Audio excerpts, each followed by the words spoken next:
Hello students and welcome back to केपल learning institute.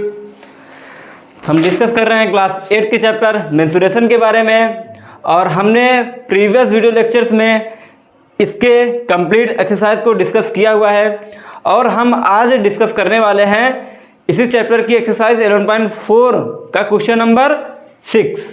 ठीक है, तो आइए, एकदम आसान सा क्वेश्चन है, एकदम बढ़िया सा शानदार क्वेश्चन है। इसको हम सीखते हैं और इसको किस तरीके से सॉल्व किया जाता है इसको हम आसानी से एक एक स्टेप में सीखते हैं। ठीक, चलिए, क्वेश्चन है आपका इस तरीके से, a milk tank is in the form of a cylinder.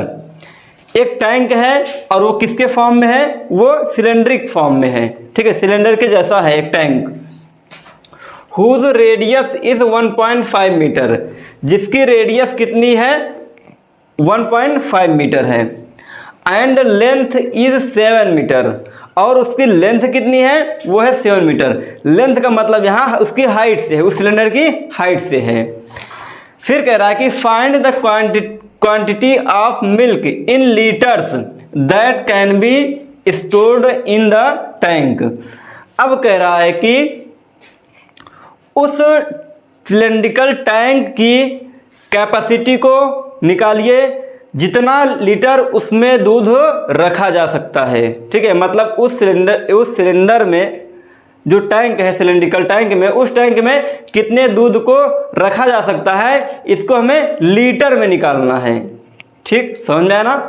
एक सिलेंड्रिकल टैंक है जिसकी रेडियस गिवन है, ठीक है, रेडियस भी गिवन है, और उसके बाद ये किस शेप में है ये बताया गया है। ठीक है, तो इसका क्या निकालना है? इसकी कैपेसिटी को निकालना है कि इसमें कितने लीटर मिल्क को रखा जा सकता है। ठीक है, तो आइए हम इसको सॉल्व करना स्टार्ट करते हैं।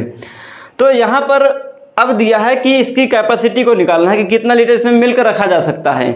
अब किसी भी चीज़ की कैपेसिटी को निकालने के लिए हमको उस चीज़ का क्या निकालना पड़ता है? वॉल्यूम निकालना पड़ता है। क्या निकालना पड़ता है? वॉल्यूम। अगर आपको कैपेसिटी एंड वॉल्यूम वाला लेक्चर आपने देखा हो तो उसमें हमने बताया है कि किसी भी चीज़ की कैपेसिटी जो होती है कि वो अपने अंदर कितनी चीज़ को रख सकता है, तो वो उसकी होती है कैपेसिटी, और कैपेसिटी को ही बोलते हैं वॉल्यूम बोलते हैं। क्लियर? तो यहाँ पर हमको इस टैंक का भी वॉल्यूम निकालना पड़ेगा। तो आइए हम निकालते हैं। पहले लिख लेते हैं जो चीज़ें गिवन है क्वेश्चन में। गिवन है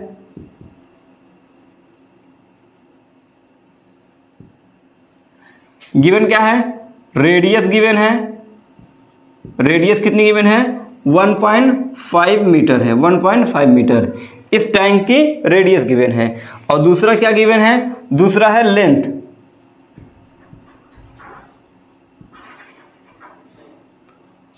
लेंथ मतलब क्या है? लेंथ का मतलब इसकी हाइट से है। ठीक है, यानी जो टैंक है उसकी हाइट कितना गिवन है? टैंक की हाइट जो है वो है 7 मीटर है। ठीक है, तो अब इसकी कैपेसिटी को हमको निकालना है। अब कैपेसिटी की निकालने के लिए हमें भी जस्ट आपको बताया कि इस टैंक का हमको क्या निकालना पड़ेगा? वॉल्यूम निकालना पड़ेगा। क्या निकालना पड़ेगा? वॉल्यूम निकालना पड़ेगा।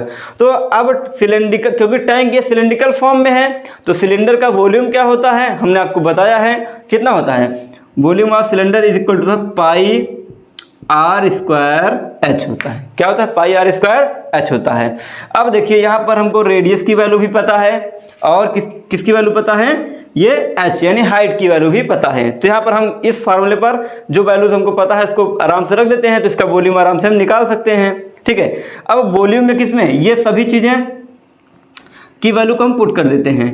ये आपका पाई की वैल्यू होती है 22/7 होता है, और आर की वैल्यू यहाँ पर गिवन है। आर की वैल्यू कितनी है? 1.5 मीटर है। कितनी है? 1.5 मीटर है, और ये स्क्वायर में है तो ये 2 बार हो जाएगा, 1.5 इंटू 1.5। और उसके बाद इसकी हाइट कितनी है? वो है 7 मीटर है, तो हाइट की वैल्यू भी हम रख देते हैं यहाँ पर 7 मीटर। ठीक है, फिर उसके बाद अब इसको हम आराम से कैलकुलेट कर लेते हैं। और यहाँ पर एक चीज़, ये सभी चीज़ें मीटर में हैं, तो ये जो वॉल्यूम आएगा इसका वो किस में आएगा? वो आपका क्यूबिक मीटर में आएगा। किस में आएगा? क्यूबिक मीटर, यानी कि इसको लिखेंगे हम मीटर क्यूब। किसमें लिखेंगे? मीटर क्यूब में होगा। ठीक, अब देखिए यहाँ पे इसको कैलकुलेट करना स्टार्ट करते हैं। ये 7 से ये वाला 7 कैंसिल आउट हो जाएगा। क्लियर?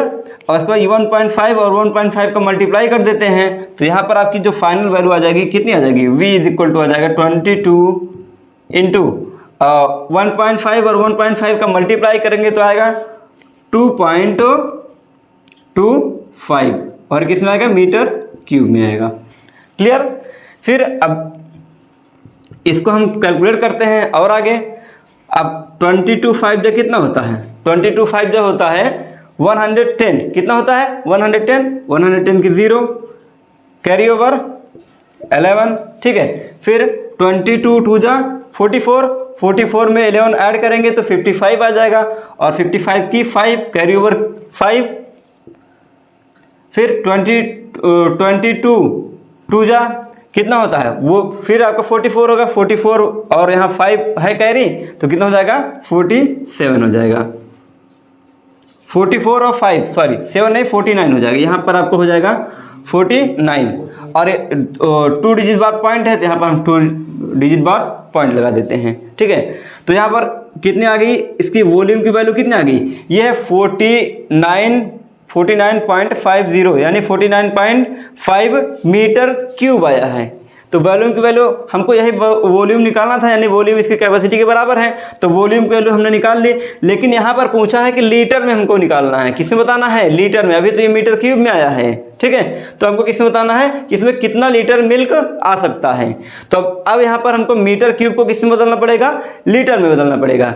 अब एक चीज़ हमको यहाँ पर पता होता है कि 1 metre cube is equal to होता है 1000 of litres. 1000 of litre is equal to 1 metre cube, ये आपको याद रखना है। Because of 1 metre cube is equal to 1000 of litres. Clear.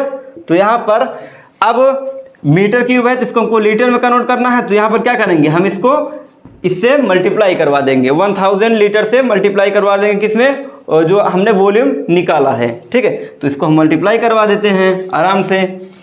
49.50 multiply by 1000 litre, 1000 ये किस में कन्वर्ट हो गया, लीटर में। मीटर क्यूब से लीटर क्यूब में हमने लीटर में हमने कन्वर्ट कर लिया, ठीक है। अब इसका मल्टीप्लाई करेंगे तो ये 1000 का मल्टीप्लाई इसमें कर देंगे तो कितना आ जाएगा, ये आ जाएगा 49500 और किसमें आएगा, लीटर में आ जाएगा।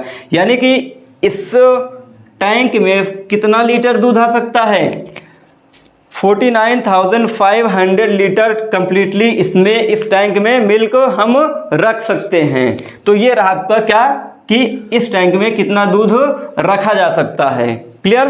तो फाइनली हमने पहले वॉल्यूम निकाला, फिर इसको वॉल्यूम आपका मीटर क्यूब में आया और मीटर क्यूब को हमने लीटर में कन्वर्ट कर लिया, तो ये आपका रहा आंसर, ठीक है। तो ये एकदम बेहतरीन सा क्वेश्चन, एकदम आसान सा क्वेश्चन है और एग्जाम के पॉइंट ऑफ व्यू से काफ़ी इंपॉर्टेंट क्वेश्चन भी है, इसलिए आपको ये क्वेश्चन एकदम आसानी से सीख लेना है और एग्जाम में अगर क्वेश्चन आएगा तो इसको आप इजी वे में करके आ सकते हैं। क्लियर। तो हम मिलते हैं अब इसी एक्सरसाइज के अगले क्वेश्चन के साथ, तब तक आप लोग हंसते रहिए, मुस्कुराते रहिए। जय हिंद।